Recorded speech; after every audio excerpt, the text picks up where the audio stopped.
বন্ধুরা, এখন আমি রয়েছি পূর্বস্থলী পাখিরালয়। তো আজকে এসে একজনের সঙ্গে আমার দেখা হয়েছে, খুব ফেমাস, আপনারা প্রায় সবাই চেনেন। তন্ময়দার সঙ্গে আজকে দেখা হয়েছে। মানে আজকে আমি সত্যি খুব লাকি ফিল করছি, কারণ তন্ময়দার সঙ্গে একই বোটে আমি রয়েছি।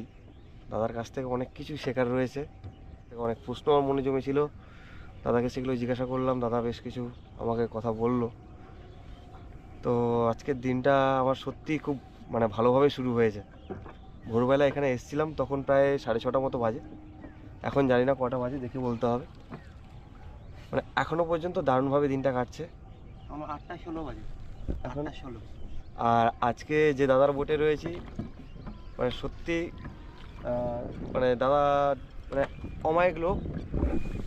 তা হচ্ছে সাইফুদ্দিন দা। এখন আমাদেরকে বোটে করে নিয়ে যাচ্ছে সামনের দিকে। কেমন কি ছবি হয় তো সেগুলো তোমাদের সঙ্গে শেয়ার করে দেবো।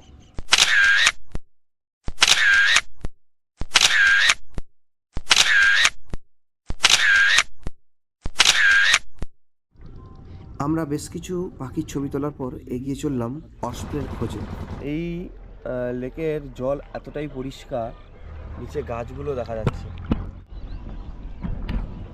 আজকে সারাদিন আমি আর দাদা যেটুকু টাইম কাটিয়েছি এখানে, তার মধ্যে সব থেকে ভালো লেগেছে এই বোটে করে আমরা যখন লাঞ্চটা সেরেছি।